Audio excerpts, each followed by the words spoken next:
Hello friends, my self विशाल देवर्सी और आप देख रहे हैं मेरा YouTube channel trajectory education.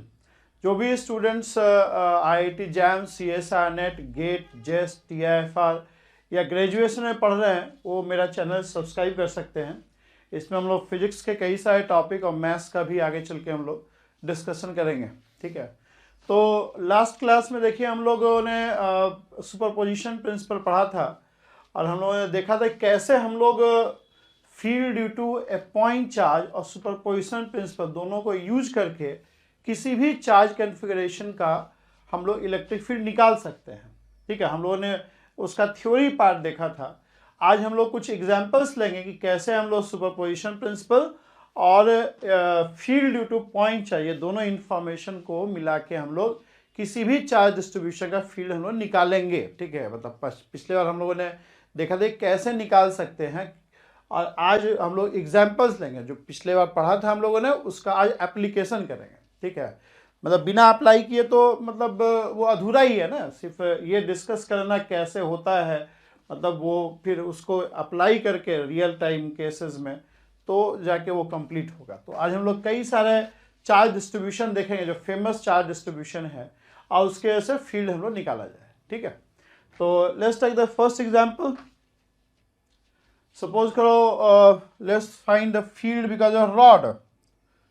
Let's find electric field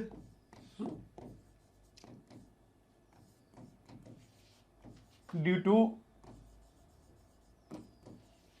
आज जो हम लोग का रिजल्ट आएगा उसको याद कर लेंगे आप। ठीक है, मतलब सिर्फ याद, मतलब केवल बिना समझे याद करना एडवाइजेबल नहीं है। पहले देख लीजिए कैसे निकलता है और जो रिजल्ट्स है सर, रिंग की वजह से फील्ड एक्सिस पे, डिस्क की वजह से, ये सब आपको याद होना चाहिए ताकि एग्ज़ाम का फॉर्मेट आजकल ऑब्जेक्टिव हो गया है। तो रिजल्ट्स अगर याद कर लेंगे तो फ़ायदा ही होगा। ठीक है, बट उसको समझ के याद करिए। ठीक है, कभी कोई अलग क्वेश्चन भी आ सकता है।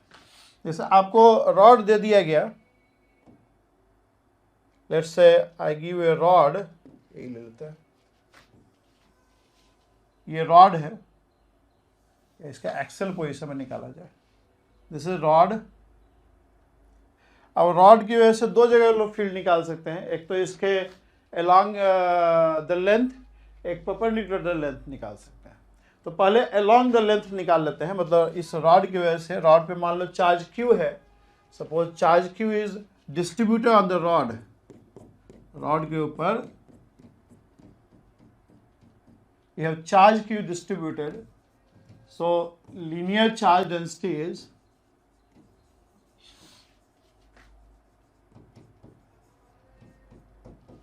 is q upon l, linear charge density is q upon l। और मान लो हम लोग इस पॉइंट पे निकाल रहे हैं, suppose this is the point पे, रॉड का लेंथ सपोज करो l है, ऐसे हम लोग ले ही लिए थे l। ठीक है, आइए दूरी मान लो कि a इज द डिस्टेंस, तो along the length a distance से मान लो फील्ड निकालना है। Along the length a distance पे हमें मान लो एक एंड से a डिस्टेंस पे पॉइंट p है और सपोज को पॉइंट p पे हमें फील्ड निकालना है, पॉइंट p पे फील्ड निकालना है। ठीक है, ऐसे निकालना है। अब कैसे करोगे बताओ?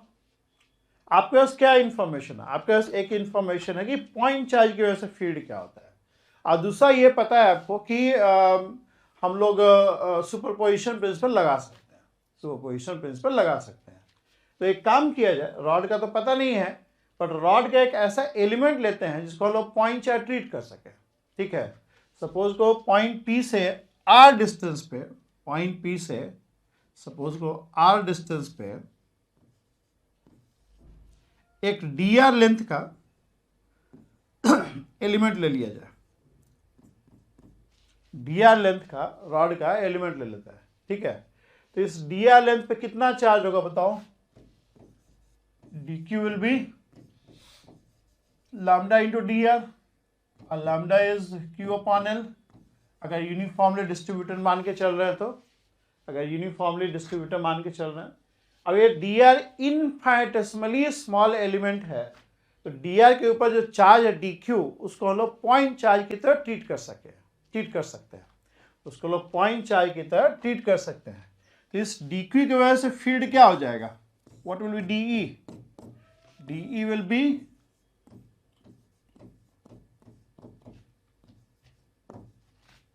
ठीक है। और डायरेक्शन क्या होगा, अगर पॉजिटिव मान के चलते हैं तो डायरेक्शन इस डायरेक्शन हो जाएगा डी, बाय डिफॉल्ट हम लोग मान लो पॉजिटिव मान के चलते हैं, अगर नेगेटिव हो तो उल्टे डायरेक्शन में होगा, ठीक। तो D will be in this direction. अब एक चीज समझो, ये एलिमेंट आप यहां लो या यहां लो या यहां लो, इन एवरी केस जो डी का डायरेक्शन होगा सेम होगा। अगर कोई एलिमेंट यहां लेता है तो इसके वजह से फील्ड जो है इसी डायरेक्शन में लाई करेगा, अगर यहां लेते हैं तो उसके वजह से फील्ड आपको, तो कहीं भी आप एलिमेंट लीजिए फील्ड का डायरेक्शन सेम रहेगा, इलेक्ट्रिक फील्ड का डायरेक्शन पॉइंट पी पे सेम रहेगा। मैं इसलिए बोल रहा हूं कि देखो ये ई जो है एक वेक्टर क्वांटिटी है, ठीक है। अगर हम लोग पूरा इलेक्ट्रिक फील्ड रॉड की वजह से निकालेंगे, the electric field because of the whole rod, D E क्या है, D E is basically the magnitude of this D E vector, ठीक है। अब अलग अलग एलिमेंट की वजह से फील्ड यही होगा। अब हम ये एक्सप्लोर कर रहे हैं कि क्या इसको हम लोग इंटीग्रेट कर सकते हैं। देखिए एक चीज समझिए, अगर मान लो कोई वेक्टर ए है and that A consists of the vectors A1 plus A2 plus AN. अब the magnitude of A will be equal to the sum of magnitude of each vector only when AI's, all AI's lie in same direction. बात समझ रहे हैं? अगर मान लो कोई vector A है and it is basically sum of n vectors A1, A2, A3, AN, then the magnitude of A will be equal to sum of the magnitudes of individual vector only when all the A's lie in same direction. तो वही हम यहाँ बोल रहे हैं, अगर हम लोग DE को इंटीग्रेट तभी कर पाएंगे जब सारे एलिमेंट की वजह से फील्ड सेम डायरेक्शन में लाई करेगा, ठीक है। तो ये चीज़ समझ में, ये चीज़ आपको क्लियर होना चाहिए जब वेक्टर्स को इंटीग्रेट करते हैं तो, ठीक है। तो अदरवाइज फिर आपको ये वेक्टर को कॉम्पोनेंट ब्रेक कर देना पड़ेगा, फिर कॉम्पोनेंट हमेशा ही इंटीग्रेबल रहता है। तो ये इंटीग्रेबल है बिकॉज कहीं भी एलिमेंट ले लें, वेक्टर जो फील्ड है डी ई वो सेम डायरेक्शन में लाई करेगा, तो इसको हम लोग इंटीग्रेट भी कर सकते हैं। डी क्यू को लिख दो, क्या लिखोगे, Q by L and D R upon R square. So Q upon, and this is integration किसके ऊपर होगा, एलिमेंट किसका लिए थे, रॉड के एलिमेंट लिए थे, तो रॉड के ऊपर इंटीग्रेशन होगा। तो रॉड का स्टार्टिंग कहाँ से हो रहा है, पहला एलिमेंट कहाँ होगा, R इक्वल टू ए पे, और लास्ट एलिमेंट कहाँ होगा, R equal to A plus L पे। तो R जो बिगिन कर रहा है A से लेके A प्लस एल तक जा रहा है, it is Q by and integration will be minus 1 by R, and R goes from A to A plus L, so that will be equal to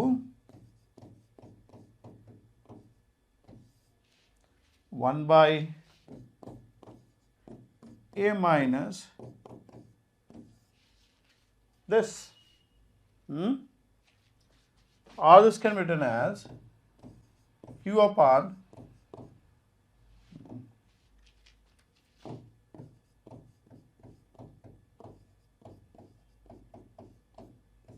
and direction will be towards right, direction will be towards right. ये आपका expression हो जाएगा, this is going to be the expression, ठीक है, ये आपका expression हो जाएगा, ठीक है। अब इसका करेक्टनेस कि ये करेक्ट है या नहीं है, इसको भी चेक किया जा सकता है। अगर सपोज करो कि ये पॉइंट P, अगर ये सपोज करो कि पॉइंट P जो है, ये पॉइंट P इज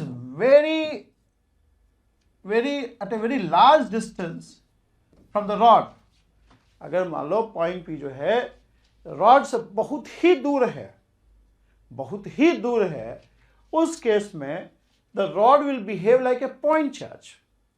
अगर मान लो कि distance of point P is very large compare to the dimension of the rod, then for all practical purposes the rod will behave like a point charge. उस case में हम कह सकते हैं कि पॉइंट पी का दूरी रॉड के हर पॉइंट से सेम रहे।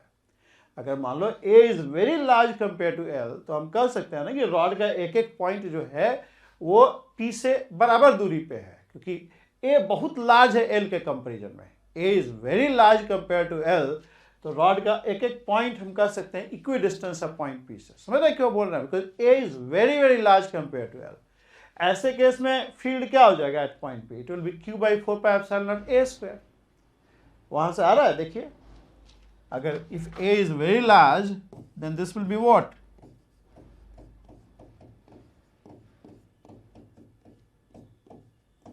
And L by A is negligibly small, so it will go to Q by 4 pi epsilon naught A square.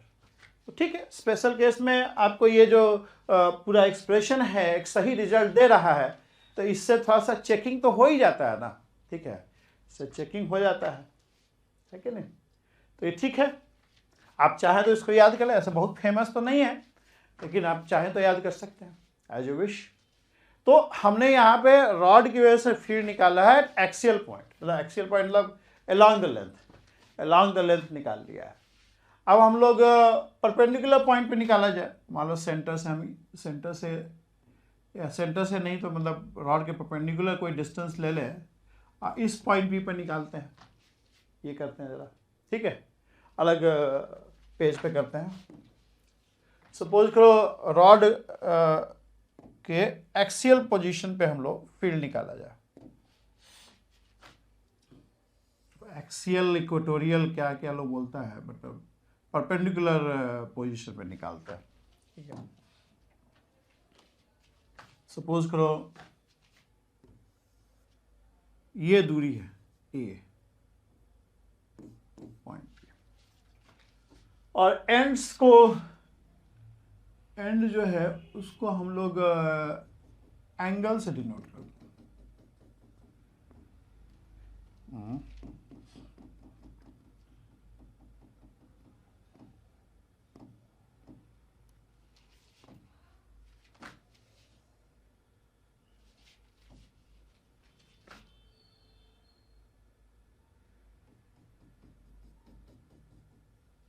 ये मान लो कि θ1 है, I θ2 है। सपोज रॉड का लेंथ L है, length of rod is L, ठीक है, and charge Q is distributed on this. Rod के ऊपर चार्ज Q जो है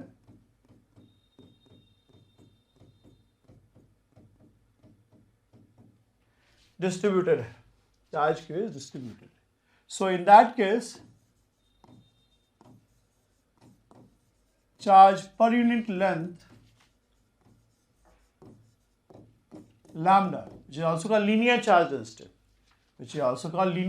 density, is this? ठीक है। अब ओके, अब हम लोग को पॉइंट पी पे फील्ड निकालना है। You have to find out field at point P. तो एक एलिमेंट लेते हैं, मान लो ये पॉइंट ओ है, ठीक है, ये पॉइंट आपका ओ पॉइंट है। तो एक एलिमेंट ले लिया जाए, ओ से एक्स दूरी पे एक dx एलिमेंट ले लिया जाए, dx एलिमेंट लेते हैं, ठीक है। इस dx एलिमेंट पे चार्ज क्या हो जाएगा? Lambda dx, lambda is a linear charge density, और उस dx पे जो dq चार्ज होगा उसके से फील्ड क्या होगा?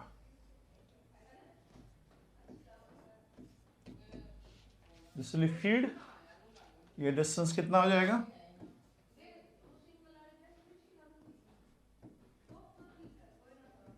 This. So dE is going to be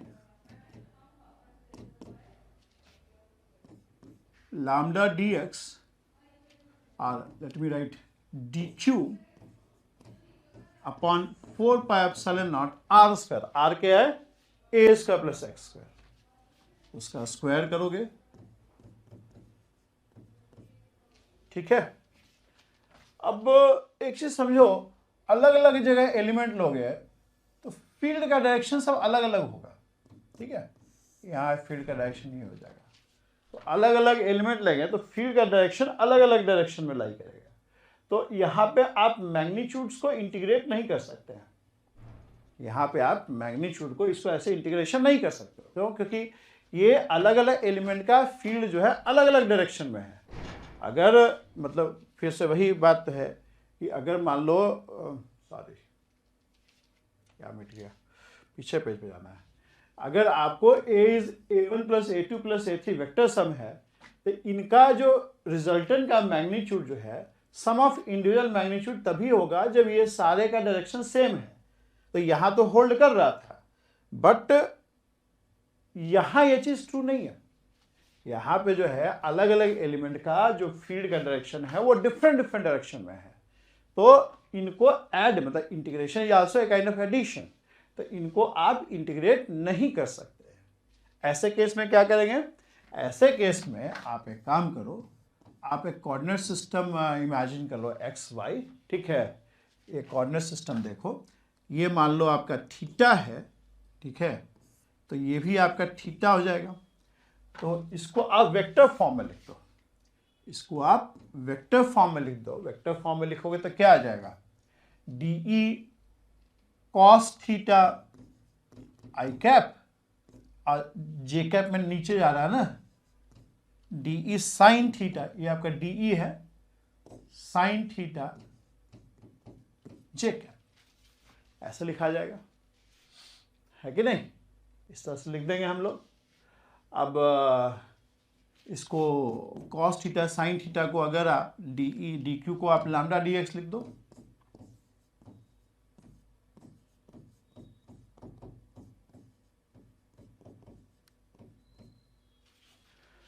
okay. X को हम लोग क्या लिख सकते हैं यार? ए tan थीटा, चलो एक्स के फॉर्म में ही लिख लो इसको। कॉस थीटा क्या हो गया? Cos theta will be A by, ठीक है, and sine theta will be x by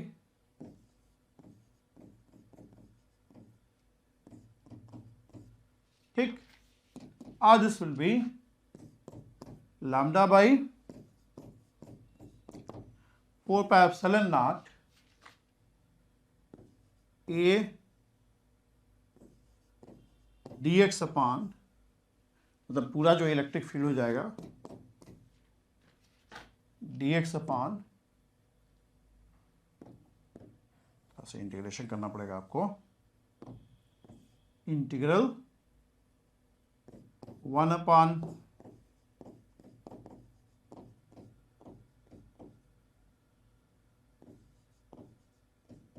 I cap, और यहां हो जाएगा इंटीग्रल x अपॉन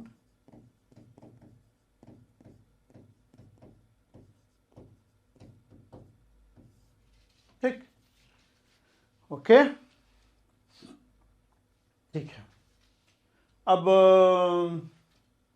पुट कर दो substitution, x equals to a tan theta, so dx will be a sec square theta d theta. This will come as vector.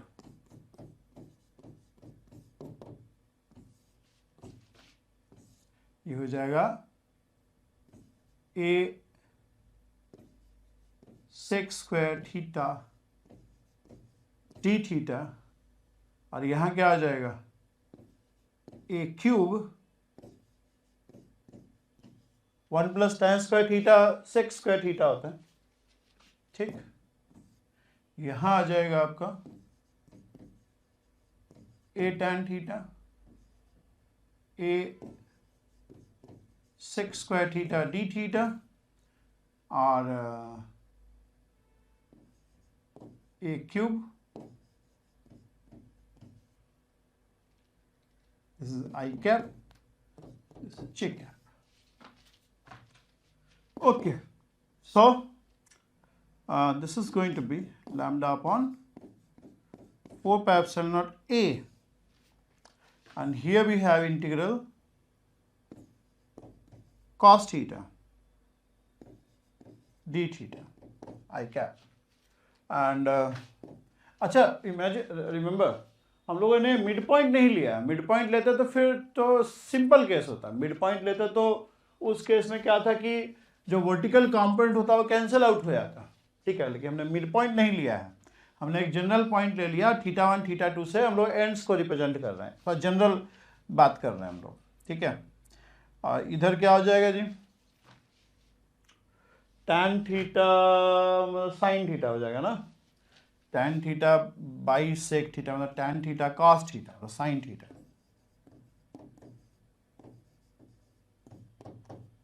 समझ में आ रहा है आपको? हमने ये मिड पॉइंट नहीं लिया। मिड पॉइंट लेता तो सिंपल केस बनता थोड़ा। अच्छा, थीटा कहाँ से कहाँ तक वेरी कर रहा है, देखो इसमें थोड़ा सा ध्यान रखो, इसमें हमेशा ध्यान रखो। देखो थीटा का जो लिमिट लोगे ना, तो पहले ये देखो थीटा तुम मेजर कहाँ से कर रहे हो, थीटा का मेजरमेंट कहाँ से कर, थीटा का रेफरेंस लाइन क्या है, ये आपका थीटा का रेफरेंस लाइन है, यहाँ से थीटा का मेजरमेंट कर रहे हैं। तो अगर इस डायरेक्शन को पॉजिटिव लेते हैं तो इस डायरेक्शन को नेगेटिव लेंगे। ये आपका थीटा इक्वल टू 0 वाला लाइन है, जहाँ से थीटा मेजर कर रहे हो थीटा इक्वल टू 0 लाइन है। तो वहाँ से अगर अपवर्ड पॉजिटिव ले रहे हो तो डाउनवर्ड को नेगेटिव लेना पड़ेगा। तो ऐसे केस में ये जो डायरेक्शन हो जाएगा, जो लोअर एंड पॉइंट है, वो हो जाएगा theta equals to minus of θ2, और ये जो पोजीशन हो जाएगा वो हो जाएगा theta equals to plus of θ1। समझ में आ रहा है आपको? जहाँ से थीटा का मेजरमेंट कर रहे हैं वो थीटा का रेफरेंस लाइन होता है, उसको हम थीटा इक्वल टू 0 लेते हैं। तो उसका अगर इस डायरेक्शन को पॉजिटिव लेते हैं तो उल्टे डायरेक्शन को नेगेटिव लेना पड़ेगा। तो lower end point would be represented by theta equals to minus of θ2 and the upper end point will be represented by theta equal to plus of θ1, ठीक है। तो लिमिट जो हो जाएगा ना आपका, वो हो जाएगा minus of θ2 to plus of θ1, minus of θ2 to plus of θ1, ठीक है। ओके, अब इसको लिख सकते हैं लैम्डा अपॉन, इसका लिमिट क्या हो जाएगा, sine theta minus of θ2 plus of θ1 I cap, और ये क्या हो जाएगा, cos theta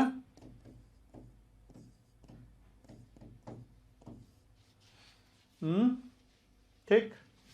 so this will B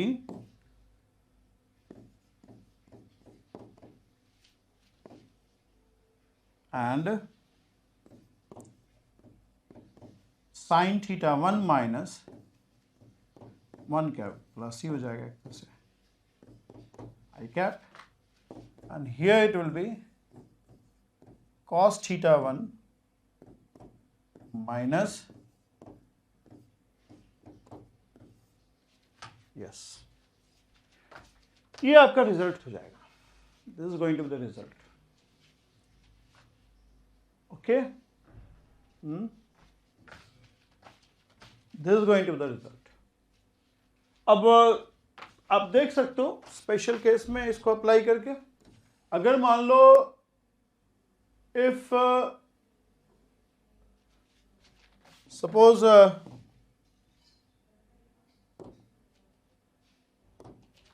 this is the mid point, ये रॉड का मिड पॉइंट है सपोज, ठीक है। If this is the mid point, then in that case for every dx on the upper side, there will always exist a dx on the lower side such that the vertical component of these field will cancel out. और अगर ये mid point है तो वो हर element जो ऊपर ले रहे हैं उसके लिए निश्चित तौर पे ये लेंथ और ये लेंथ बराबर हो जाएगा। उस केस में अगर ये mid point of the rod है तो ये लेंथ और ये लेंथ बराबर हो जाएगा, ठीक है। θ1 will be equal to θ2, in fact θ1 will be equal to θ2, तो उस केस में फॉर एवरी एलिमेंट dx और for every charge element dq on the upper side, there will always exist a charge element dq on the lower side such that the vertical component of these fields, the vertical component of this field will cancel out. ठीक है, इसका unhorizontal component will add up. इसका मतलब है कि EY would be 0. मतलब अगर ये मिड पॉइंट रहा तो EY 0 हो जाएगा. ठीक है, क्योंकि वो हर एलिमेंट DQ जो ऊपर ले रहे हैं उसके लिए निश्चित तौर पे एक एलिमेंट इधर भी एग्जिस्ट करेगा जिसके फील्ड का वर्टिकल कंपोनेंट कैंसिल आउट हो जाएगा. And in that case your vertical component the electric field will B 0.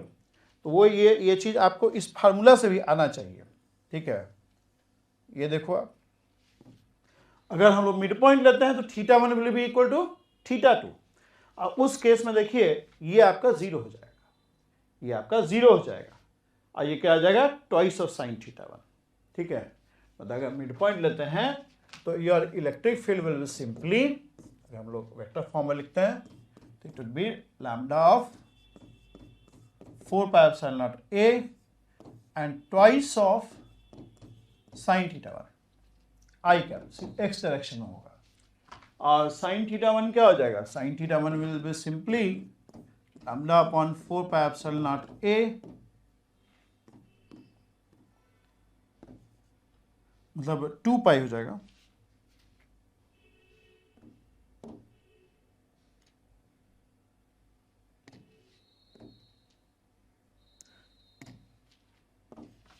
and sin θ1 will be x upon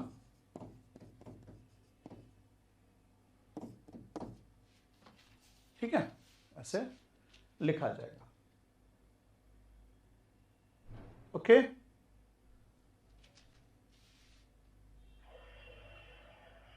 okay, ठीक है. तो इस तरह से हम लोग इसको कर लेंगे, इस तरह से हम लोग इसको कर लेंगे. Fine.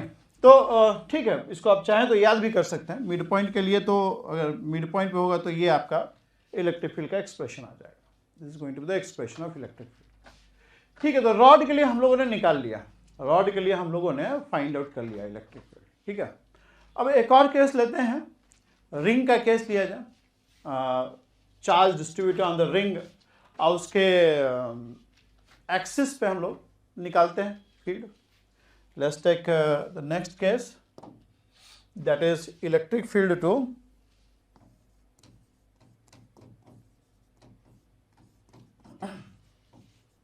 due to charged ring of radius r and charge q. And suppose this charge q is uniformly distributed. Charge q जो है यूनिफॉर्मली डिस्ट्रीब्यूटेड सपोज करो.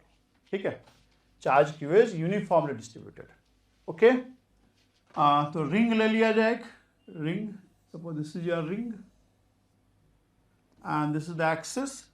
मान लो x डिस्टेंस पे हम निकालते हैं. Suppose you want to find the electric field to charge ring.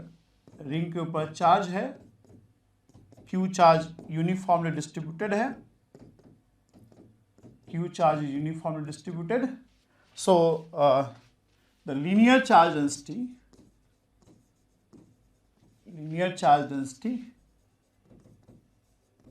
lambda is going to be Q upon, and the radius is say R. Lambda is Q upon 2 pi R. ठीक है, okay. और यहां पे निकालना है field. Suppose करो इस जगह हम लोग को फील्ड निकालना है. ओके, कैसे करेंगे? आपका इंफॉर्मेशन अगेन वही है, आपको एक सिंगल पॉइंट चार्ज का फील्ड पता है. ठीक है, और यू नो कि principal of superposition can be applied. तो हम लोग क्या करेंगे, हम लोग इस चार्ज रिंग का एक इनफाइनेटेसिमल एलिमेंट ले लेंगे, एक इनफाइनेटेसिमल एलिमेंट ले लेंगे. And this dq is so small that I can treat it as a point charge. ठीक है, dq will be what? dq will be lambda ds. The ds should be small element of the ring, ठीक है। इस dq की वजह से field क्या होगा, ये डिस्टेंस कितना हो जाएगा, ये de इस डायरेक्शन में होगा। अगेन आप समझिए कि अलग अलग एलिमेंट का जो फील्ड का डायरेक्शन होगा वो डिफरेंट होगा। तो ऐसे केस में आप de को इंटीग्रेट नहीं कर सकते हैं। de क्या हो जाएगा, de will be simply dq upon 4 pi epsilon not, distance कितना हो जाएगा, लेकिन ये इंटीग्रेट नहीं हो सकता है। क्यों, क्योंकि different different element has got de in different different direction. de का डायरेक्शन हर एलिमेंट की वजह से अलग अलग है। मतलब मान लो यहां कोई एलिमेंट ले लेगा तो उस केस में जो de होगा वो इस डायरेक्शन में हो जाएगा। लेकिन एक चीज हम लोग हमेशा बोल सकते हैं कि for every element dq over here, for every element dq over here, there will exist element on the opposite side.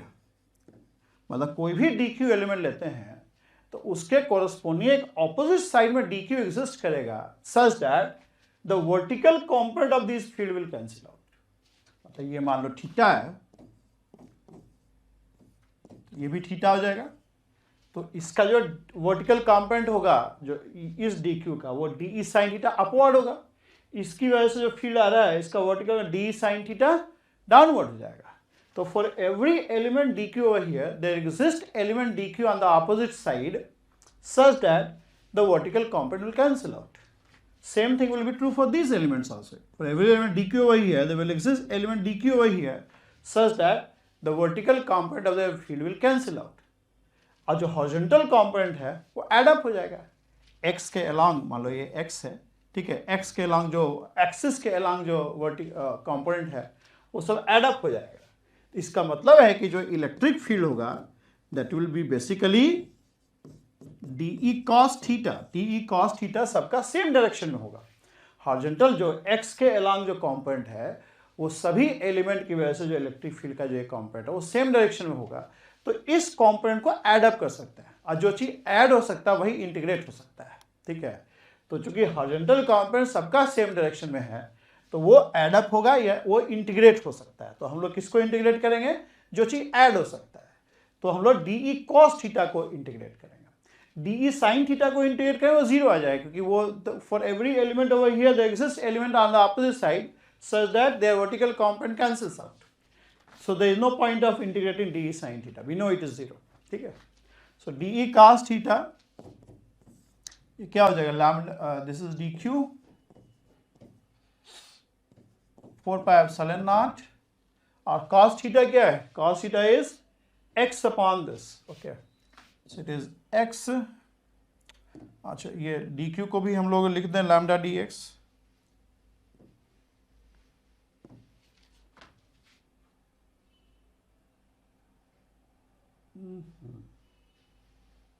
No I think हाँ ठीक है। तो ये तो इंटीग्रेशन ही नहीं है एक तरह से, मतलब इजी है। This will B x upon,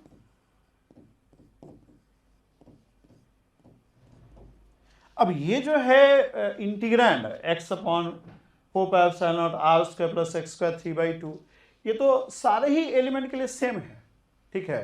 मतलब dq चाहे जहां भी लो it is going to be constant, ठीक है। तो उस केस में सारा ही बाहर आ जाएगा।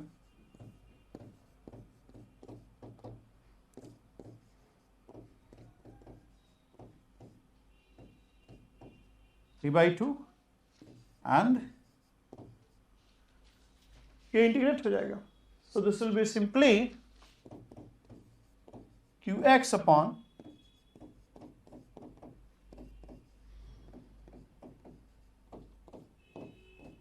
है ना।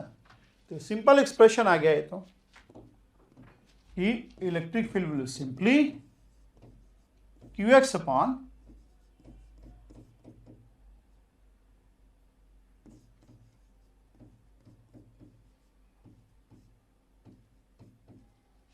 this along the axis, along the axis, ठीक है, it will be along the axis.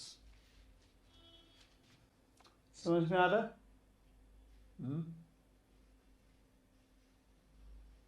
इसका एक स्पेशल केस देख सकते हैं. If this point is at a very large distance, if x is very large compared to r, in that case हम लोग कह सकते हैं कि ये रिंग जो है पॉइंट चार्ज की तरह बिहेव करेगा. ये जो क्यू डिस्ट्रीब्यूटर है रिंग के ऊपर वो पॉइंट चार्ज की तरह बिहेव करेगा, क्योंकि है ना, मतलब अगर ये x बहुत दूर है तो बहुत दूर से रिंग जो है क्या, रिंग एक पॉइंट चार्ज की तरह बिहेव करेगा. ऐसे केस में जो इलेक्ट्रिक फील्ड होना चाहिए that should become q by 4 pi epsilon naught x square, है ना, वो देख सकते हैं आप यहाँ पे. This is qx 4 pi epsilon naught x cube and this will be r by x. So if x is very large compared to r, this will be almost 0. So this will be simply q by 4 pi epsilon naught x square. Both side. ठीक बैठ रहा है कि नहीं? तो ये सही आ रहा है हम लोग का. इस रिजल्ट को याद भी कर लो, मतलब कई जगह इसका यूज हो जाएगा ना. क्या आ रहा है, qx अपान रिंग की वजह से. ठीक है, एक और स्पेशल केस देख सकते हैं. मान लो ये पॉइंट भी सेंटर पे हो, फिर क्या होगा फिर क्या होगा, dq की वजह से फील्ड जो है डाउनवर्ड होगा और उसके ऑपोजिट साइड जो dq है उसकी वजह से फील्ड अपवर्ड हो जाएगा. नहीं, for every dq over here there exists dq on the opposite side such that the field completely cancels out. तो इन दैट केस क्या हो जाएगा, रिंग की वजह से सेंटर में फील्ड 0 हो जाएगा. और यहाँ x क्या है, x भी 0 आ रहा है, क्योंकि अगर पॉइंट भी सेंटर पे आ जाएगा तो x 0 हो जाएगा. तो x अगर 0 पुट करेंगे तो क्या आएगा, फील्ड इज 0. ठीक है, तो एक दो स्पेशल केस लेके आप वेरीफाई भी कर सकते हैं. ठीक है, okay. So that's all because of ring. Ring की वजह से फील्ड हम लोग ये निकाल लिया. This is field because of ring, field because of ring. ठीक है, ये फेमस है, इसका आगे हम लोग यूज भी करेंगे, इसका आगे हम लोग यूज भी किया जाएगा. ठीक है, अब हम लोग को दो चीज हो गया, तो पॉइंट चार्ज का फील्ड भी पता हो गया और रिंग की वजह से फील्ड पता हो गया. तो इसका एडवांटेज ये होगा कि आगे मान लो कोई ऐसा चार्ज डिस्ट्रीब्यूशन ले लें हम लोग जिसमें हम लोग रिंग को भी एज ए एलिमेंट ले सकते हैं, क्योंकि रिंग का फील्ड हम लोग को पता है. जो नया इंफॉर्मेशन आ रहा है उसको हम लोग आगे यूज कर सकते हैं, वी कैन यूज दैट. ठीक है, मतलब रिंग की वजह से फील्ड मालूम हो गया, पॉइंट चार्ज का फील्ड पता है. यहाँ पे क्या यूज किया, यहाँ पे हम लोगों ने पॉइंट चार्ज की वजह से फील्ड होता है उसको यूज किया. अब हम लोग आगे जो है रिंग एज ए एलिमेंट भी ले सकते हैं, क्योंकि रिंग की वजह से फील्ड हम लोग को पता है. ठीक है, वही काम आगे करेंगे अभी हम लोग. ठीक है, नेक्स्ट जो चार्ज डिस्ट्रीब्यूशन हम कंसिडर करेंगे that is electric field to a disc. Electric field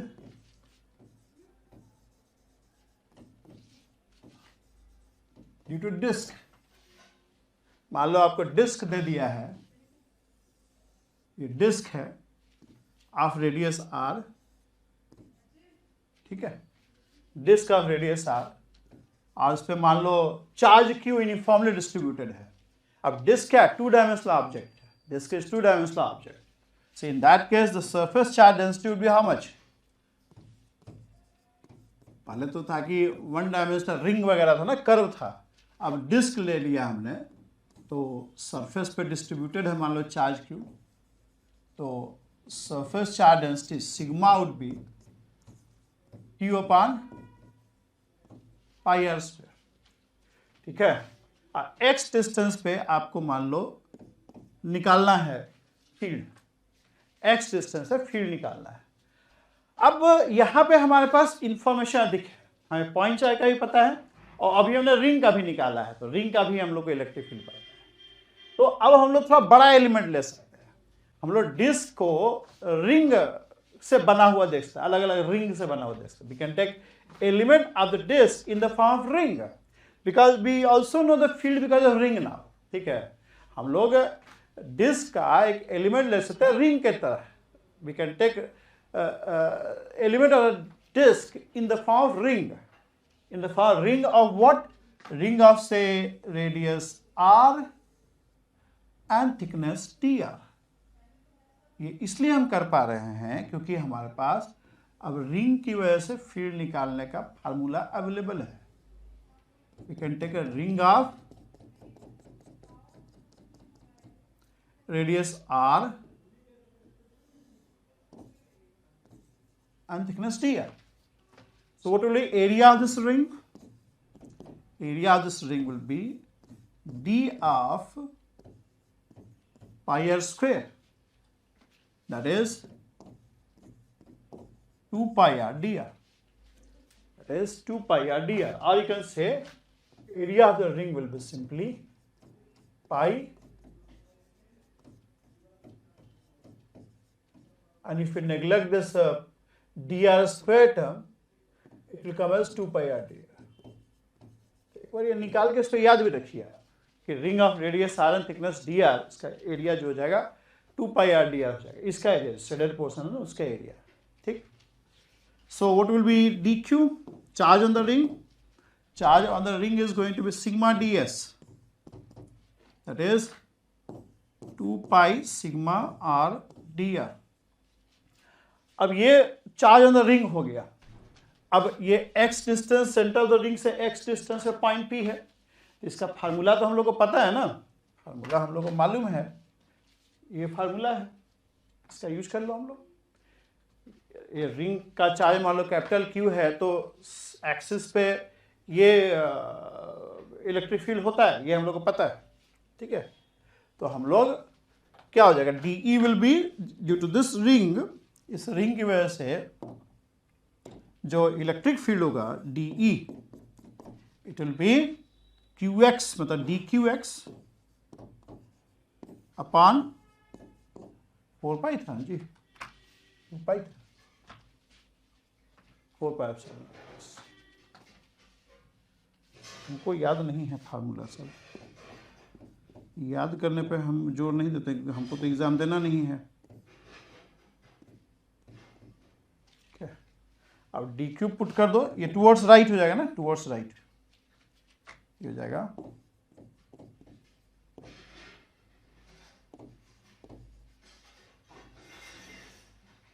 sorry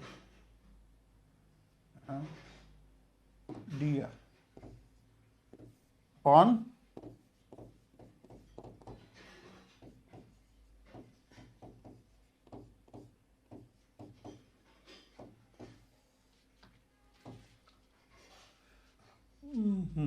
ठीक है, ये कट जाएगा, ये जगह सिग्मा एक्स, एक्स तो कांस्टेंट ही है इस रिंग के लिए, रिंग के हर पॉइंट से एक्स के लिए एक्स तो सेम ही है ना, ई।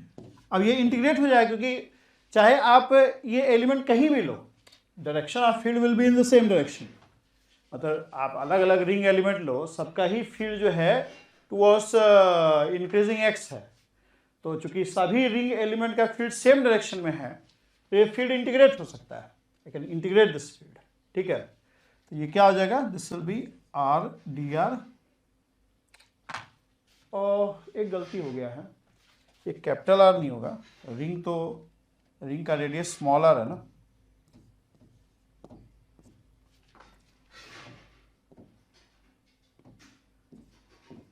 स्मॉलर, रिंग तो स्मॉलर रेडियस का है, हो जाएगा आर डी आर अपॉन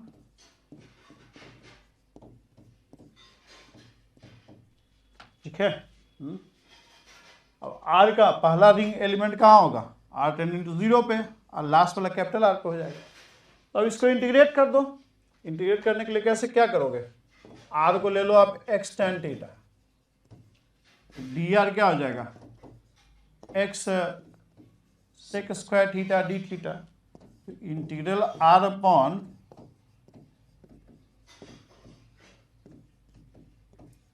ये क्या आ जाएगा, ये आ जाएगा आपका r is x tan theta x upon r x cube sec cube theta. So this will be 1 upon x, yes, 1/x sin theta d theta. Yeah, or this will be minus cos theta. And cos theta is what? Cos theta, tan theta is r by x. Cos theta would be 1/x, r by x, तो x upon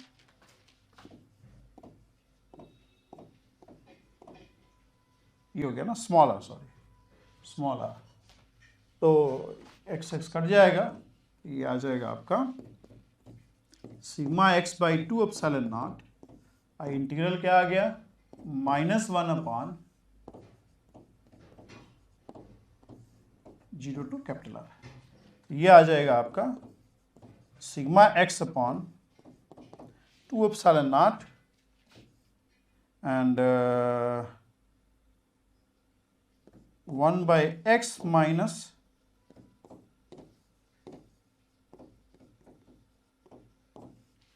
this. ठीक है, और you can say the electric field is sigma by 2 epsilon naught 1 minus x upon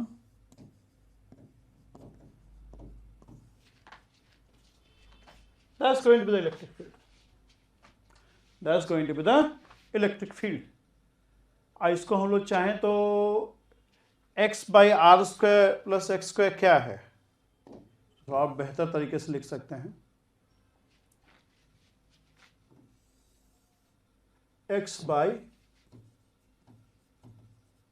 if I call this theta, then x by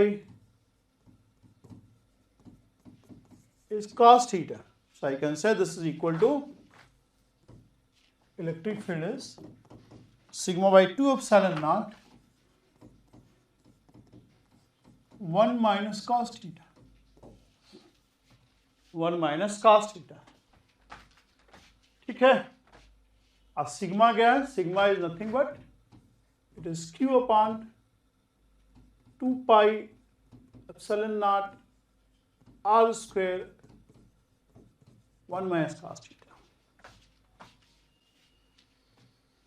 okay, तो अब next जो case लेते हैं हम लोग, डिस्क का कर लिया हम लोगों ने, रिंग का भी कर लिया, रॉड का तो कर ही लिया. ठीक है, अब नेक्स्ट जो केस लेंगे that is electric field due to a electric field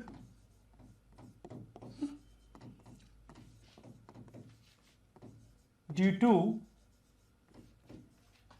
charged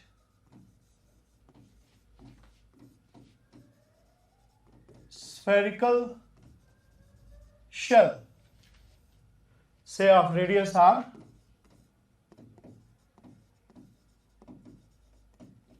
ठीक है.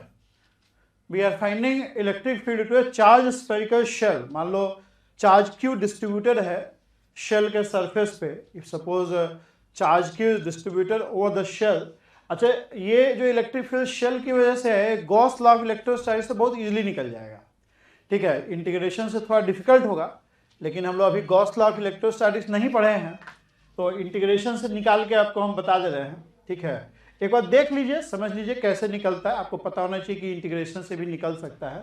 ठीक है, ऐसे गॉस लॉ ऑफ इलेक्ट्रोस्टैटिक्स से बहुत इजीली ये निकल जाता है. ठीक है, तो let's take a shell. Suppose this is a charge spherical shell. Radius is r. r is the radius. और पहले आउटसाइड निकाल लेते हैं. Suppose we want to find electric field at this point पे. इस पॉइंट पे इलेक्ट्रिक फील्ड निकालना suppose this is your R distance. So पहला केस ले लें हम लोग. Case 1, R is more than R, so we are finding electric field eight A point outside.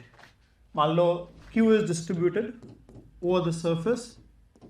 Suppose करो Q जो है चार्ज डिस्ट्रीब्यूटेड है सरफेस के ऊपर, और अस्यूम करो यूनिफॉर्म डिस्ट्रीब्यूशन है, तो सरफेस चार्ज डेंसिटी क्या आ जाएगा? Surface charge density will be sigma will be Q upon 4 pi r square. Sigma will be Q upon 4 pi r square. अच्छा, कैसे करोगे आप? अभी आपके पास क्या क्या इंफॉर्मेशन है? You know field because of A point charge, हम लोग को रिंग की वजह से फील्ड भी पता है, डिस्क की वजह से फील्ड पता है, ठीक है। तो एक काम करते हैं, जो इंफॉर्मेशन है उसी से हम लोग निकाल सकते हैं। और एक और इंफॉर्मेशन है कि I can also apply principle of superposition. Principle superposition भी हम लोग अप्लाई कर सकते हैं। तो हम लोग ये जो गिवन चार्ज डिस्ट्रीब्यूशन है उसको ऐसे चार्ज डिस्ट्रीब्यूशन से बना हुआ देखें जिसका हमें इलेक्ट्रिक फील्ड मालूम है। फिर हम लोग सुपरपोजिशन अप्लाई करेंगे। सुपरपोजिशन मतलब इंटीग्रेशन करेंगे। इंटीग्रेशन इज इंटीग्रेट कर रहे हैं मतलब आप प्रिंसिपल सुपरपोजिशन अप्लाई कर रहे हैं, ठीक है। Integration is just like summation. तो इसमें क्या एलिमेंट लोगे? इस स्फेरिकल शेल का ये तो पूरा चार्ज डिस्ट्रीब्यूशन है, इस चार्ज डिस्ट्रीब्यूशन का क्या एलिमेंट लेंगे? ऐसा एलिमेंट लेना है जिसका हमको इलेक्ट्रिक फील्ड पता है, ठीक है। हम लोग को रिंग का इलेक्ट्रिक फील्ड पता है। तो हम लोग एक काम करते हैं, let's take the element of this spherical shell in the form ring. Let's take a element of this spherical shell in the form of ring. Ring के शेप का एक एलिमेंट लेते हैं हम लोग। Let's take the element of this spherical shell in the form of ring. Ring of what radius? ये आपका r हो जाएगा theta, suppose this is theta, this is d theta, so this will be r d theta, ठीक है। तो ये element ले लिया हमने रिंग। ये रिंग है, ये स्ट्रेट लाइन नहीं है, ये कर्व्ड है, ठीक है। We have taken element in the form of ring, ठीक है। We are taking element of the spherical shell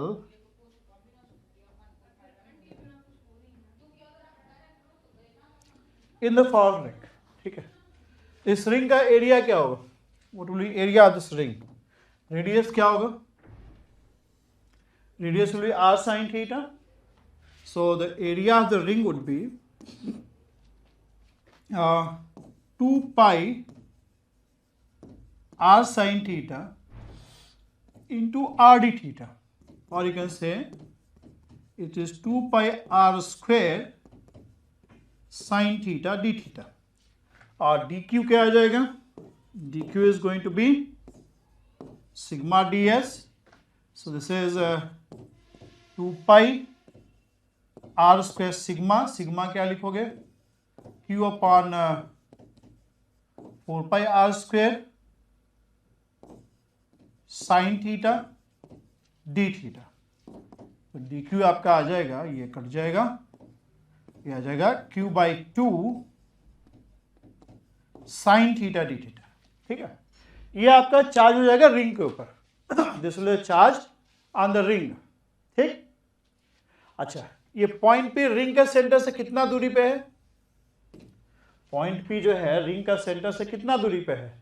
small are जो है distance of point p from the centre है, और ये आर कॉस थीटा आ जाएगा। तो ये जो रिंग एलिमेंट लिए हैं उससे पॉइंट पी का दूरी जो है small are minus are cos theta आ जाएगा। आर कॉस थीटा ये है आपका, जैसे आर कॉस थीटा, ये स्मॉल आर में से घटा देंगे तो ये दूरी आ जाएगा पॉइंट पी का सेंटर ऑफ द रिंग से, ठीक है। अब रिंग का फार्मूला क्या है? देखो पीछे हम लोग किए हैं, रॉड का हो गया, ये भी रॉड का है।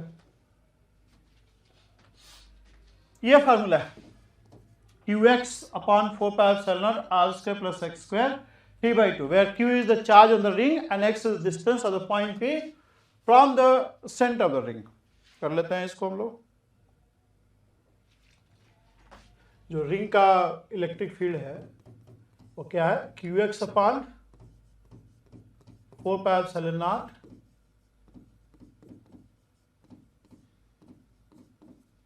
ठीक, ये फार्मूला है। निकाल लेते हैं इसको। DE, what will B DE? एक काम करते हैं, अगले पेज पे चलते हैं। At point P the electric field would be QX। Q आपका है, DQ आपका Q by 2 sine theta D theta है,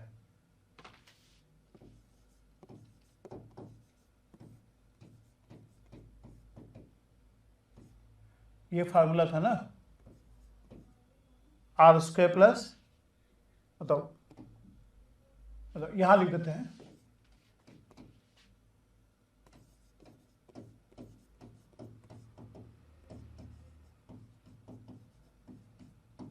तो यहां पे जो आर था रेडियस ऑफ द रिंग था, आर जो था वो रेडियस ऑफ द रिंग था, और एक्स क्या हमारा है, एक्स भी हम लोग निकाल चुके थे, x is r minus are cos theta, ठीक है। और स्मॉल कैपिटल आर क्या, रेडियस ऑफ द रिंग, तो ये रेडियस ऑफ द रिंग क्या था जी, आर साइन थीटा, ठीक। और एक्स हमारा r minus are cos theta था, ऐसा आएगा, ठीक है, ओके। अब डी क्यू हमारा क्या, Q by two sign theta D theta, Q by two sign theta D theta, Q by two sign theta D theta,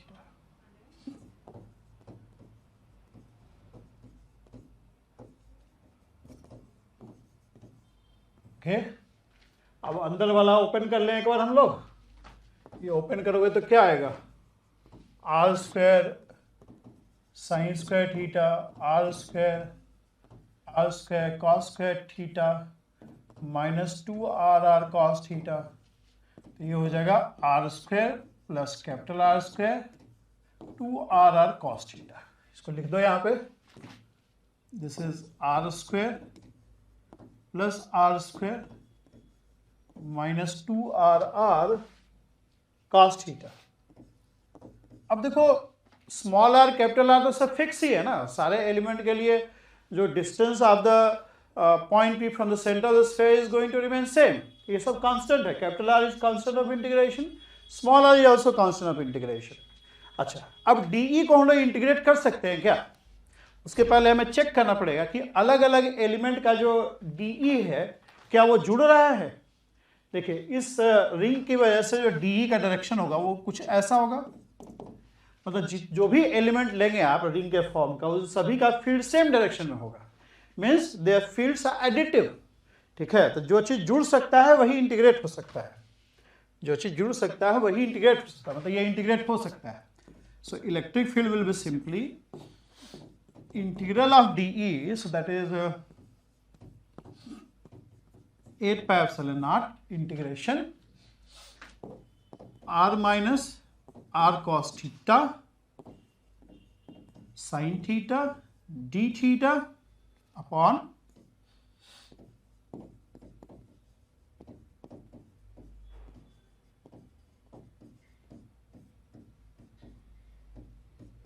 ठीक है, ओके। ये है क्या ऐसे, व्हाट इज दिस,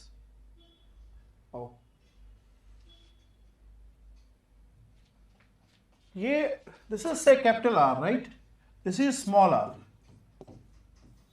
तो ये जो है ना आपका distance, it is basically this distance, वो जो डिनोमिनेटर में डिस्टेंस है ना, कोसाइन फार्मूला लगा लोगे। कोसाइन फार्मूला क्या होता है, कोसाइन फार्मूला में तो कोई ट्रायंगल दिया हुआ है, ये ए है, ये बी है, ये थीटा है, ये सी है, you have c square is a square plus b square minus 2ab cos theta, ठीक है। तो ये बेसिकली ये डिस्टेंस है, r square twice r cos theta, ये डिस्टेंस है बेसिकली, ठीक है, कोई नहीं। तो अब इसमें एक सब्स्टिट्यूशन लेते हैं, लेट बड़ा हो रहा है बट आपको याद बात नहीं रखना, इसको करना भी नहीं है, देखो क्योंकि ये तो बहुत इजीली हम लोग गॉस थ्योरम से निकाल लेते हैं, बट गॉस थ्योरम चूंकि अभी पढ़े नहीं है तो हम लोग इंटीग्रेशन से निकाल रहे हैं, just to let you know कि मतलब ये इंटीग्रेशन से भी निकल सकता है, और ये लेंदी है तो आपको ये करना नहीं है इस टाइप से, ठीक है।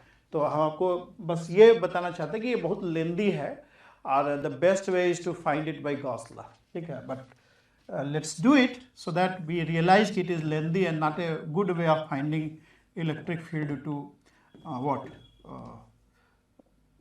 Spherical shell. ये तरीका सही नहीं है निकालने का, तो एक बार निकाल के इसका डिफिकल्टी रियलाइज कर लेते हैं हम लोग, ठीक है। Sir we have taken x square, इसको इंटीग्रेट, इसको डिफ्रेंशिएट करो, क्या आ जाएगा, 2r sin theta d theta is 2x dx. So your sin theta d theta, 2 will cancel out. It is x dx upon r. ठीक है? Okay. And r cos theta, from here, what is r cos theta? R cos theta is small r square, capital R square minus x square upon twice of r. Okay, so इसको हम लोग put कर लो. Q by 8 pi epsilon naught, ये हो गया 1 upon x cube, ये हो गया r minus r cos theta, क्या हो गया r square plus r square minus x square upon twice r. और साइन थीटा क्या हो गया, sine theta is x dx upon r r. ठीक, ओके. सो एक x कैंसिल हो जाएगा, x स्क्वायर हो जाएगा. So we have here 16 pi epsilon naught r square capital R, और यहाँ आ जाएगा आपका, इसको इधर लेके जाओ, r square minus r square plus x square dx. 2r बाहर ले लिया हमने, 2r स्क्वायर बाहर ले लिया और कैपिटल R को भी बाहर ले लिया, x स्क्वायर भी अंदर है. ठीक, ओके. अच्छा, सो दिस विल बी, चलो नीचे कर लेते हैं. Okay, q upon 16 pi epsilon naught r square r, ये आ जाएगा तुम्हारा r square minus r square upon x square plus 1. ठीक, अब x का लिमिट क्या होगा, देखो ये तुम्हारा x है बेसिकली. तो पहला एलिमेंट कहां लोगे, पहला एलिमेंट रिंग कुछ ऐसे यहां लोगे आप, वहां पे x का दूरी क्या होगा, small r minus capital R. Last element कहां जाएगा, लास्ट एलिमेंट कुछ यहां जाएगा, उसका दूरी पॉइंट P से क्या हो जाएगा, small r plus capital R. तो ये दूरी कितना हो जाएगा, ये दूरी x है, रिंग का जो दूरी है, रिंग का सरफेस, रिंग का जो पेरीफेरी है, उसका दूरी पॉइंट P से क्या हो जाएगा, पहला रिंग आपका यहाँ होगा. ठीक है, एलिमेंट जो होगा इन द फॉर्म ऑफ रिंग, तो उसमें x का वैल्यू क्या हो जाएगा, small r minus capital R. Last element यहाँ होगा, उसका दूरी क्या हो जाएगा, small r plus capital R. Small r ये है, कैपिटल R रेडियस है. ठीक है, तो जो x का लिमिट होगा that will be small r minus capital R to small r plus capital R, है कि नहीं. इसको निकालो, ये आ जाएगा q upon 16 pi epsilon naught r square r. इसका इंटीग्रेशन कर लो, r square minus r square on x plus x r minus r plus r. इसका लिमिट पुट किया जाए, q upon 16 pi epsilon naught r square r. अब limit put करें हम लोग तो ये आ जाएगा माइनस, पहले r plus r limit put करो, r प्लस r करोगे तो क्या आ जाएगा, r minus r plus r plus r minus, अब r माइनस r पुट करोगे क्या आएगा, r माइनस r पुट करोगे तो r plus r and plus r minus r. ठीक है, ये कट जाएगा तुम्हारा और ये कट जाएगा, बच गया क्या, 2r 4r. अब 4r यहां पुट कर दो, कितना आ जाएगा, 4 पाई ये आ जाएगा. So for a sphere of charge q distributed है, ठीक है, रेडियस r है, the field outside at any point P is going to be simply Q upon 4 pi epsilon naught R square. But this is lengthy, बहुत lengthy है. So that means you should not do it by this way. मतलब हमारा करने का पूरा objective था कि आप ऐसा मत करिए. मतलब गॉस लॉ ऑफ इलेक्ट्रोस्टैटिक्स बहुत जल्दी हम लोग पढ़ेंगे and we will see that we will be able to find this very easily. हम लोग गॉस लॉ ऑफ इलेक्ट्रोस्टैटिक्स पढ़ेंगे और उसमें देखेंगे कि हम लोग बहुत इजीली आंसर अचीव कर लेंगे. So doing by integration is not good way, मतलब ठीक है, बट हम लोगों ने किया सिर्फ इसलिए कि हम लोग कर सकते हैं इंटीग्रेशन से भी, ये बताने के लिए कि हम लोग इंटीग्रेशन से भी इसको निकाला जा सकता है. मतलब गॉस लॉ कोई डायर नेसेसिटी नहीं है, हम लोग इंटीग्रेशन से भी इसको निकाल सकते हैं, प्रोवाइडेड कि हम लोग इंटीग्रेशन करने के लिए मतलब डिटरमिन्ड हो कि हाँ करेंगे हम लोग कैलकुलेशन. ठीक है, तो ये तो हो गया बाहर में. अब अगर अंदर में निकालना हो तब क्या करोगे आप? इनसाइड निकालना हो किसी पॉइंट पे तब क्या होगा?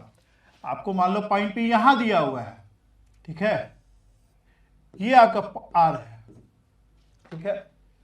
तो अब पहला रिंग यहां लोगे आप, ठीक है, तो उसका दूरी क्या हो जाएगा?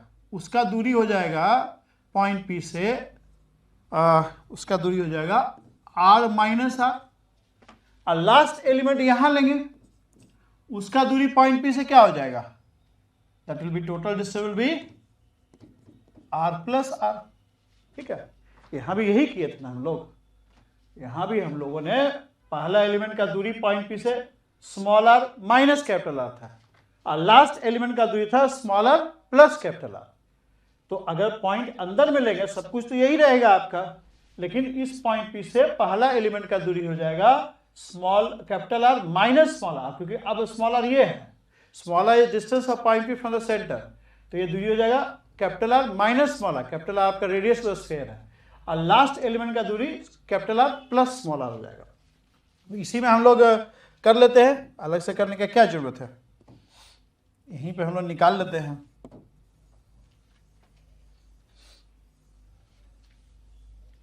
इसी में लिमिट पुट कर दो.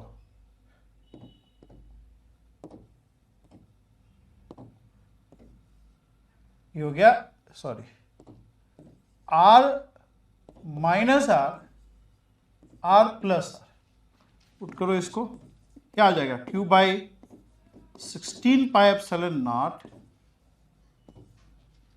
तो अगर आर प्लस आर पुट करेंगे तो ये आ जाएगा r minus r plus r plus r minus of r minus r करोगे यहां पे तो ये आ जाएगा this plus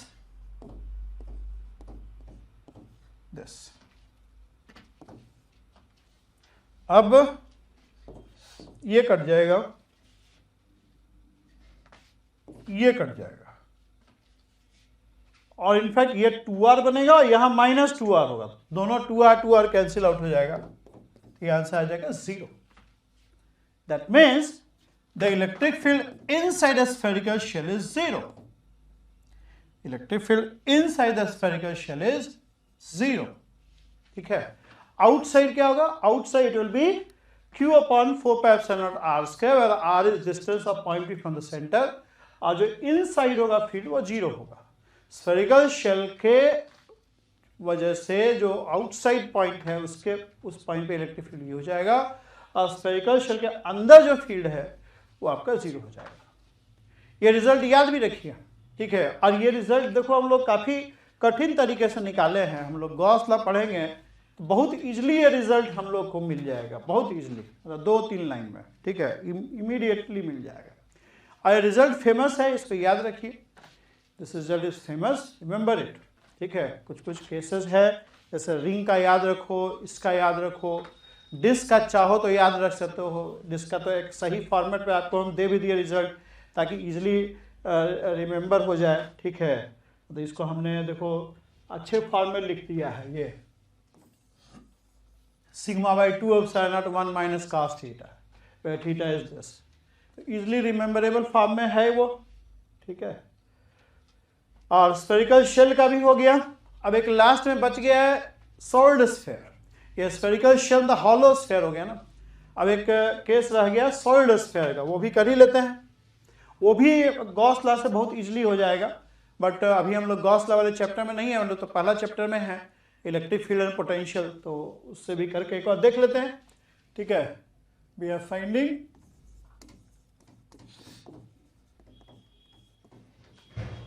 electric field due to charged sphere, uniformly charged sphere.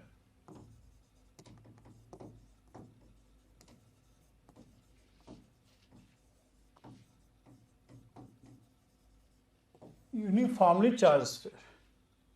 We are finding electric field due to uniformly charged sphere. ये sphere दे दिया हमने, और चार्ज वॉल्यूम में डिस्ट्रीब्यूटेड है। चार्ज जो है पूरे वॉल्यूम में डिस्ट्रीब्यूटेड है। चार्ज जो है पूरे वॉल्यूम में डिस्ट्रीब्यूटेड है। ठीक है, okay. So the volume charge density, suppose uniformly distributed है, volume charge density rho is going to be r, इसका रेडियस है, और हम लोग को मान लो इस पॉइंट P पे निकालना है। ठीक है, अब हमारे पास इंफॉर्मेशन थोड़ा ज्यादा हो गया। ठीक है, हम लोग को रिंग का पता है, डिस्क का पता है, और स्फेरिकल शेल का भी पता है, तो अब हम लोग उसको यूज कर सकते हैं। स्फेरिकल शेल का फील्ड पता है हम लोग को। ठीक है, स्फेरिकल शेल का फील्ड पता है, और ये भी पता है सुपरपोजिशन तो अप्लाई होता ही है। तो चूंकि ये स्फेरिकल शेल का पता है, तो हम लोग एक काम कर सकते हैं, let's take the element of this spherical charge distribution, जो स्फेयर पे चार्ज डिस्ट्रीब्यूशन है, इसका एक एलिमेंट लिया जाए in the form of spherical shell. Let's take the element of this, इसका एलिमेंट लेते हैं हम लोग in the form of spherical shell. Spherical shell of radius r and thickness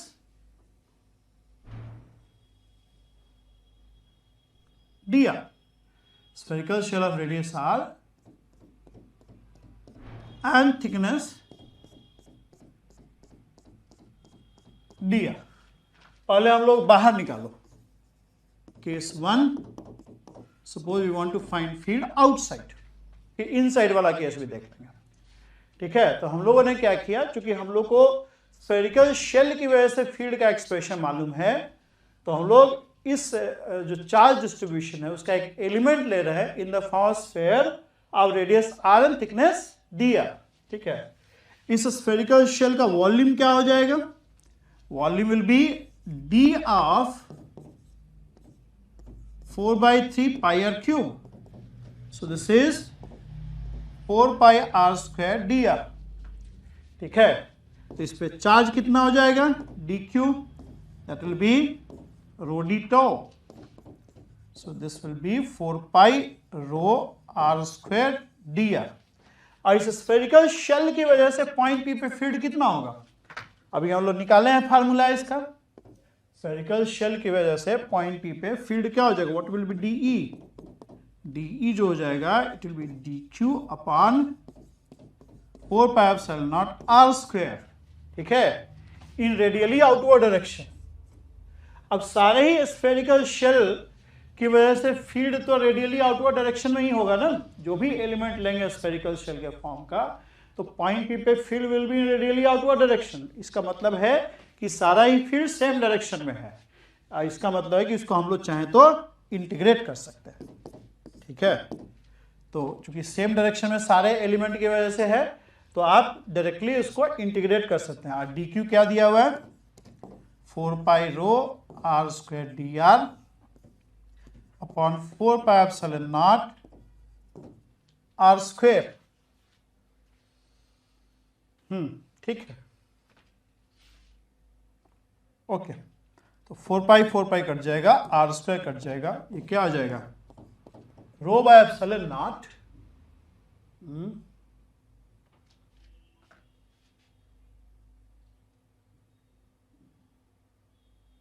ठीक,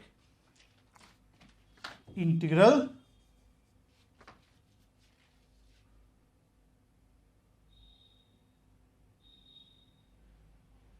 कुछ गड़बड़ हो गया है, चेक करना दो।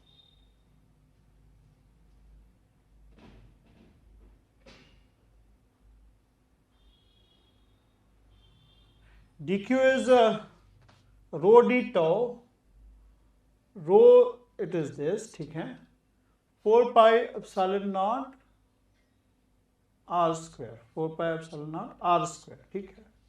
तो 4 pi r square dr रो यहाँ पुट कर दिया हमने, ठीक है, रो बाय एप्सिलॉन नॉट dr, ठीक है। ये हो जाएगा 0 to r, पहला एलिमेंट r टेंडिंग टू 0 पे हो जाएगा, 3q by 4 pi, कुछ प्रॉब्लम है इसमें, 4 pi r square dr, rho d tau is this, 4 pi r square rho, so this will be rho r by epsilon naught, right? हाँ, problem पकड़ में आ गया।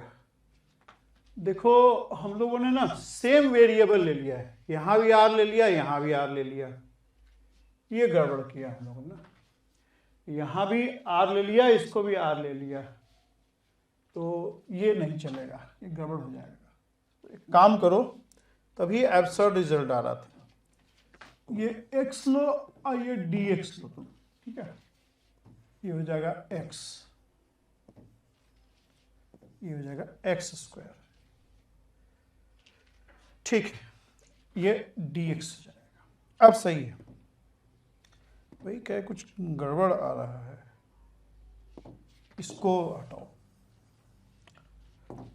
अब ये आ जाएगा rho upon epsilon not are square, r तो variable है ही नहीं ना, आर तो डिस्टेंस ऑफ पॉइंट पी का ऑरिजिन से, सॉरी सेंटर से, इसका इंटीग्रेशन ये हो जाएगा ना एक्स स्क्वायर डी एक्स। अब पहला element r tending to 0, x tending to 0 पे होगा, last element x tending to r पे होगा। ये एलिमेंट जो है इसका हम लोग साइज को x से डिनोट कर रहे हैं, तो पहला एलिमेंट x टेंडिंग टू 0 पे होगा और लास्ट जो एलिमेंट होगा वो x tending to capital R पे होगा। तो ये आ जाएगा कितना, rho r cube by 3 epsilon naught r square. अब रो का वैल्यू पुट कर दो, रो का वैल्यू पुट कर दोगे तो रो क्या आ रहा है, 3q by 4 pi r cube, तो पुट कर दो, तो रो r क्यूब क्या आ जाएगा,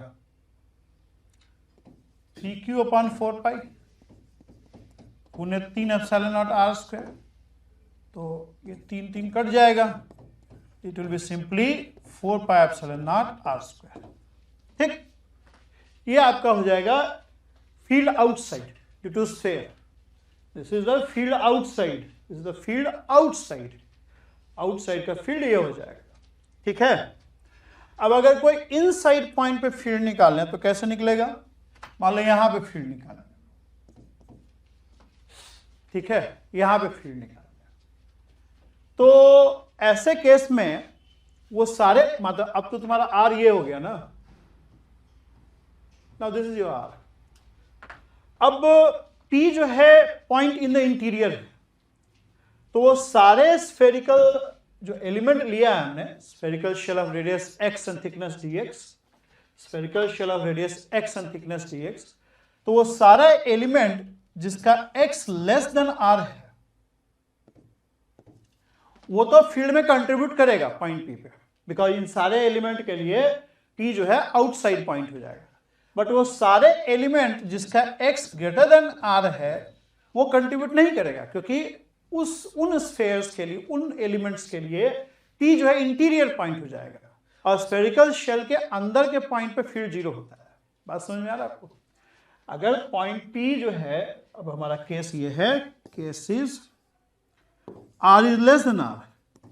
अब आप एलिमेंट ले रहे हो spherical shell of radius x and thickness dx, तो for all those element for which x is less than smaller r, वो पॉइंट भी आपका एक्सटीरियर पॉइंट रहेगा। वो सारे एलिमेंट, ये एलिमेंट लिया हमने, इस एलिमेंट के लिए पॉइंट भी आउटसाइड पॉइंट है, तो आउटसाइड पॉइंट पे तो स्फेरिकल शेल की वजह से फील्ड होता है नॉन जीरो, वो कंट्रीब्यूट करेगा।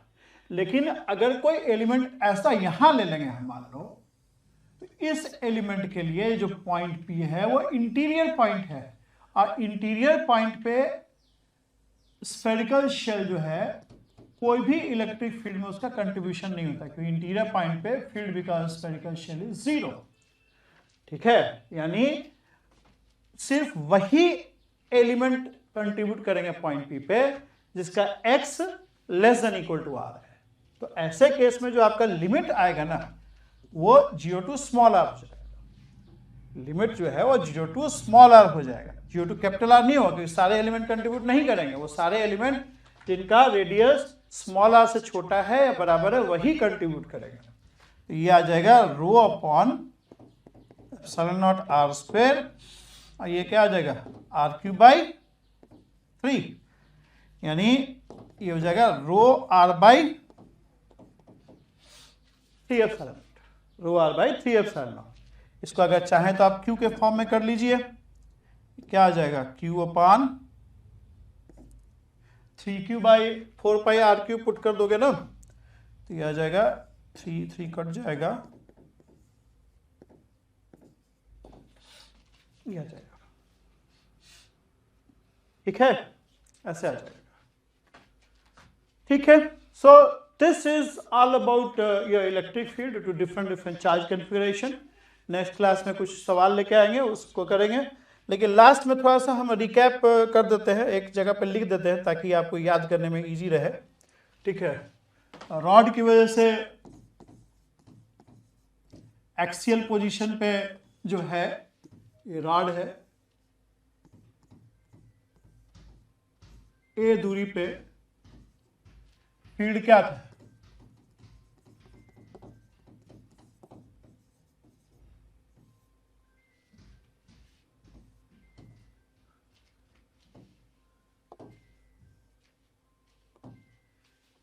चार्ज कॉन्फ़िगरेशन, चार्ज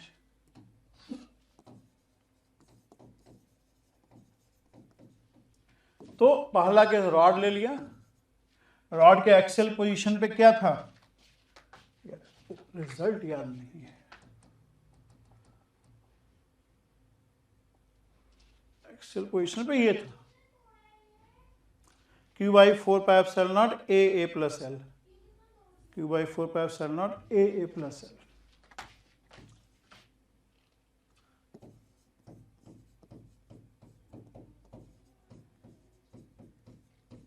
ये था, और परपेंडिकुलर डिस्टेंस पे क्या था,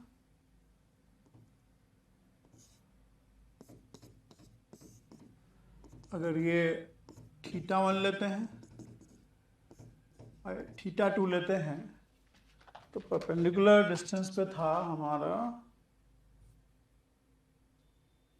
ये रिजल्ट है λ/,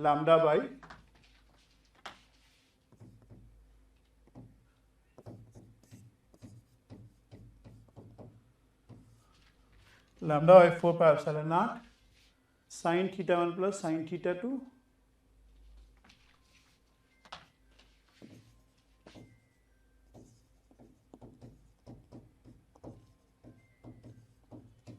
I cap and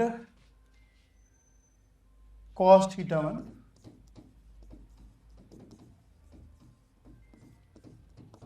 j cap। ठीक, रिंग की वजह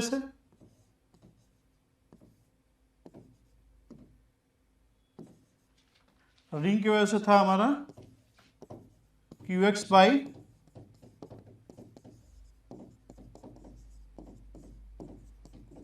ठीक, डिस्क की वजह से ये मान लो अगर थीटा है, it was σ/2 ε0 1 minus cos theta. ठीक है, शेयर की वजह से,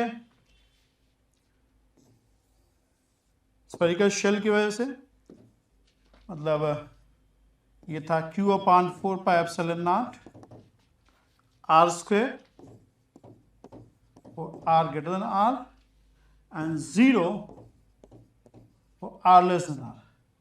ठीक है, और स्फेयर की वजह से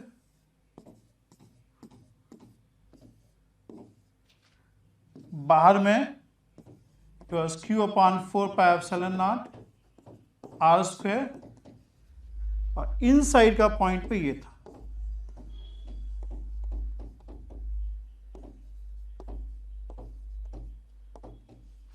ठीक है, तो ये सारे केसेस याद रखिए आप, है ना। ये आपका रिंग हो गया, ये डिस्क हो गया, ये आपका स्फेरिकल शेल हो गया, ये स्फेयर हो गया। ठीक है, ओके, तो ये सब याद रखना। ठीक है, दैट्स एनफ फॉर टुडे। और नेक्स्ट क्लास में इलेक्ट्रिक फील्ड का हम लोग न्यूमेरिकल करेंगे। ठीक है, so I'll end over here, and if you're liking these videos you can subscribe to my channel Trajectory Education. ठीक है, okay, thank you very much.